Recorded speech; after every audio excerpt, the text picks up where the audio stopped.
सभ्यता स्थिति होती है, स्थिरता नहीं। यात्रा होती है, बंदरगाह नहीं।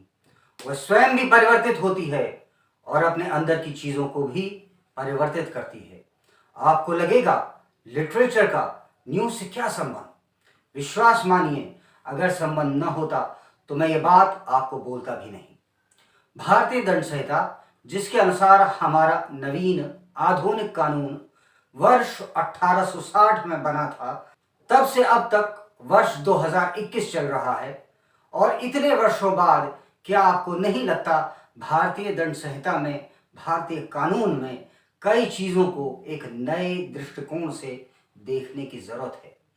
नमस्कार, स्वागत है आपका संवाद न्यूज इंटरनेशनल पर और मैं संकेत चतुर्वेदी वर्ष 2022 की दहलीज पर खड़ा आपका दीपों से स्वागत करता हूं, क्योंकि अज्ञान का अंधकार मनुष्य को डराता है तथा ज्ञान का प्रकाश उसे आश्वस्त करता है। मेरा इरादा अदालत की अवमानना का बिल्कुल नहीं है, पर हां, आदर सहित कुछ बंद दरवाजे में खोलना चाहता हूं और वास्तविकता की रोशनी में अपनी बात रखना चाहता हूं। मैं कहना चाहता हूं कि मुझे कोई दिक्कत न्यायाधीश से बिल्कुल नहीं है। हां, दिक्कत है तो उन कानूनों से है जो अंग्रेजों ने अपने मताधिकार से, अपने विवेक से, सिर्फ अपने फायदे के लिए बनाए थे, जिनका इस्तेमाल आज भी चंद लोग कर रहे हैं। जैसे हिट एंड रन मामले में सलमान खान, भारत की एकता व अखंडता को चुनौती देते जेएनयू के कुछ नौटंकी, मैं मुसलमान हूं इसलिए मेरे साथ न्याय नहीं हुआ का नारा लगाने वाले संपूर्ण गिरोह है, तथा मुझे भारत में डर लगता है बोलने वाला मोहम्मद नसरुद्दीन, अजरुद्दीन, आमिर खान, उपराष्ट्रपति बनने के बाद डरने वाला हामिद अंसारी व उनका AK-47 लिए हुए वाला भतीजा मुख्तार अंसारी, जिसको अब अपराध से बड़ा डर लगता है, लेकिन वो खुद कभी बहुत बड़ा अपराधी था और उसके अपराधों की फेहरिस्त बहुत लंबी थी। बॉलीवुड के नशेड़ी कजेड़ी गैंग, कश्मीर का गुपकार गैंग, जिसने हमें सिखाया कि किसी काफिर की मौत पर अफसोस मनाना ठीक नहीं है, तथा जहर सिर्फ दांतों में नहीं अल्फाजों में भी होता है।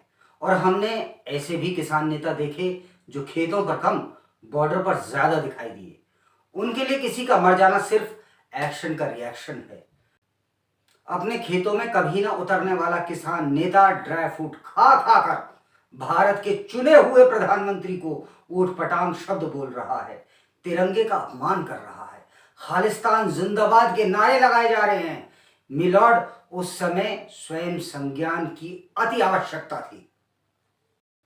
अरे यहां पर एक प्रश्न और भी उठता है, क्या भारत के प्रधानमंत्री पर बिना किसी तथ्य के आरोप लगाना इस देश की अवमानना नहीं है?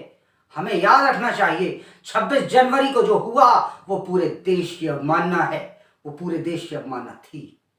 हमें यह भी सदैव याद रखना होगा कि देश के लिए अदालत है, न कि अदालत के लिए देश। चाहे वो जेएनयू हो, हाथरस हो, लखीमपुर खीरी हो, एक बहन भैया की जोड़ी है जो वहां हमेशा देखने को मिलती है, जो समझते हैं कि वे अपने पंजे से इस इलाके की, इस देश की शांति व कानून व्यवस्था को भंग कर डालेंगे। नहीं तो वो आपको एक ऑप्शन और भी देते हैं कि सत्ताधारी को हटा करके हमें चुन ले। हालांकि वह प्रधानमंत्री को चोर भी बताते हैं, मगर वो ये कभी नहीं बताते कि वह स्वयं 50,000 के निजी मुचलके पे बाहर हैं। यदि आप समझते हैं कि आतंकियों ने केवल बंदूकें ही पकड़ी हैं तो आप गलत हैं। कुछ ने तो कलम, कैमरे, न्यूज एंकरिंग की सीटों को भी पकड़ रखा है। एक महारथी ऐसे भी हैं जो कहते हैं कि अगर आपको उर्दू नहीं आती तो आपको कुछ नहीं आता।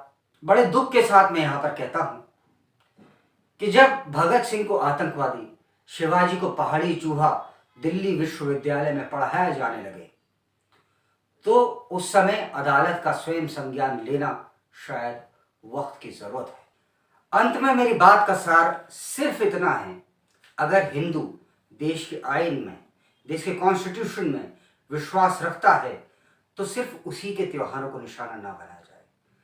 देखिए, पहले पटाखे मत चलाओ, फिर ग्रीन पटाखे मत चलाओ, फिर इतने से इतने समय तक चलाओ, तो ये चीज़ याद रखी जाए कि हम त्योहार मना रहे हैं साहब, मातम नहीं मना रहे।